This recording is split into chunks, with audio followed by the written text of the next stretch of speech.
남편과는 10년간 연애하고 결혼했습니다.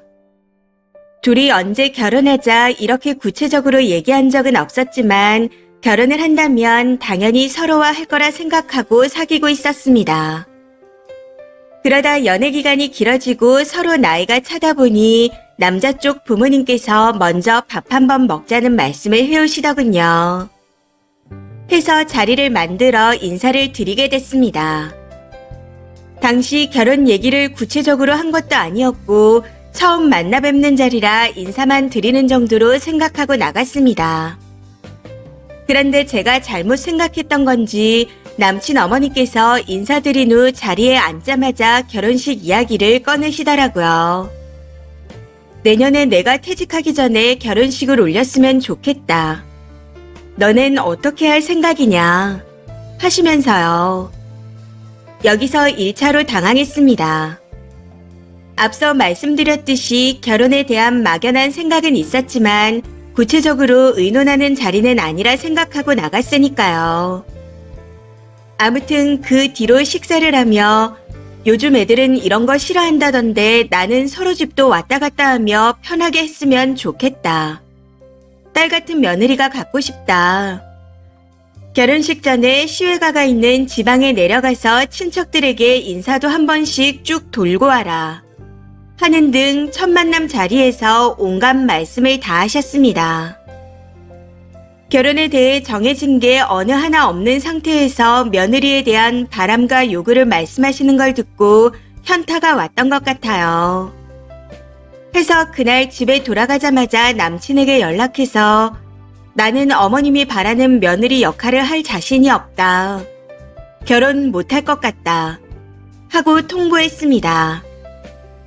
당시 남친이었던 남편에게 제가 느꼈던 어려움을 이해받고자 제 감정들을 털어놓았던 거였는데 엄마는 너가 생각하는 뜻으로 말씀하시는 게 아니야. 우리 엄마 그럴 뿐 아니다. 라고 하며 오히려 울면서 헤어지자 말하는 저를 이상한 사람으로 몰고 갔습니다. 이때 헤어지고 그만뒀어야 했는데 10년 연애가 뭔지 제 발목을 잡더라고요.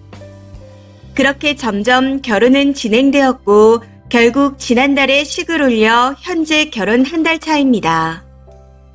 그런데 얼마 전 시어머니와 밥을 먹으면서 또 한 번 막말을 들어버렸네요. 결혼 준비 시작할 때 직업도 없는데 허락해준 거 감사하게 생각해라. 내 친구 집은 며느리 부모님이 집을 해주셨다는데 그런 며느리 만난 친구가 부럽다. 라고 하며 저와 저희 부모님을 무시하는 발언을 하셨거든요. 참고로 결혼 준비를 시작할 때 이직할 예정이라 1년 정도 공부 중이었고 결혼 준비를 시작하는 과정에서 취업했습니다. 그리고 저희가 월세로 시작했는데 보증금은 남자가 냈고 혼수는 전부 제가 해왔습니다. 아무튼 식사 내내 쉬지 않고 저런 식으로 말씀하시더니 나중에는 없는 집 자식과 결혼시켰다는 말과 함께 막말을 하시는 겁니다. 결국 저도 거기서 참지 못하고 면전에 대고 쌍욕을 해버렸네요. 당연히 온 집안이 뒤집어졌고요.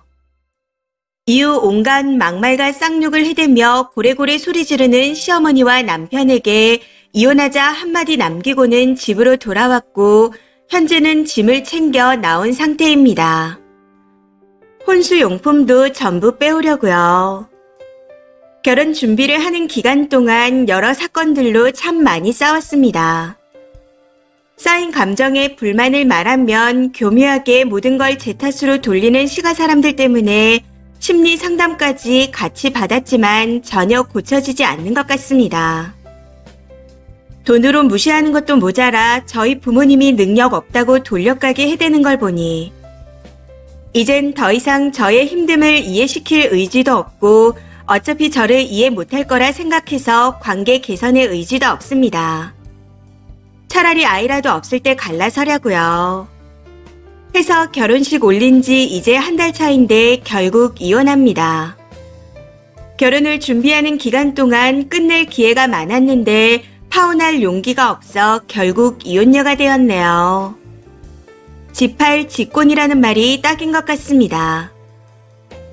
혹시라도 이 글을 읽고 계신 분들 중에 하나라도 아닌 게 싶은 게 있다면 참지 말고 바로 끝내시길 바랍니다. 이것만 지나가면 괜찮아지겠지 생각하겠지만 나아지기는커녕 점점 더 심해집니다. 저처럼 지팔직곤에서 이혼녀 딱지를 달 수 있으니 정에 끌리지 마시고 단호하게 끝내세요. 직접 겪어보니 이혼보단 파혼이라는 말을 뼈저리게 느끼게 된 것 같습니다. 댓글입니다. 첫 번째, 10년 연애하면 누구라도 쉽지 않아요. 님 잘못이 아닙니다. 대신 이혼은 꼭 하세요. 애 생겨서 또 연장하지 말고요. 아직 인생 안 망했습니다.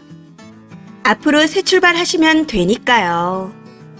아무래도 오랜 기간 본인 아들을 만나서 시모가 더 만만하게 본 것 같은데 그냥 님이 착해서 그런 거니 너무 자책하지 않았으면 좋겠습니다. 힘내세요. 두 번째, 그래도 한 달 만에 상황 파악하고 결단 내렸으면 잘한 겁니다. 애가 생긴 것도 아니고 노력했으니 미련도 없을 거니까요. 불행 중 다행으로 좋은 상황입니다. 지난 일을 욕해야 무슨 소용이 있겠어요. 다시 실수를 반복 안 하는 게 더 중요하죠. 지금 배운 경험을 뼈에 새기세요. 앞으로 더 신중하고 단호한 사람이 되셨으면 좋겠습니다. 세 번째, 늦었다 싶겠지만 지금 이 순간이 가장 빠른 겁니다. 이 꼴 저 꼴 다 보고도 정신 못 차려 아이까지 낳고 살면서 이혼 못하는 사람들도 많아요. 그래도 쓰니는 결혼 한 달 만에 정신 차렸잖아요. 지금이라도 하루빨리 정리하시고 나오면 됩니다. 네 번째, 결혼 준비할 때 쌓은 걸 느끼고 바로 파혼하는 게 좋았겠지만 10년 세월인데 딱 잘라 정리하기가 쉽겠나요? 말이 쉽지 누구라도 정리하기 힘들었을 겁니다. 그냥 지금이라도 빠져나와서 다행이라 생각하세요. 몇 년 동안 당할 거 다 당하고 마음의 병까지 얻고 난 후 갈라서는 사람도 많이 봤거든요. 막말한 녹취 등 증거 수집하셔서 시어머니와 남편한테 위자료 받고 이혼하세요. 화이팅입니다. 다섯 번째, 인생 깁니다.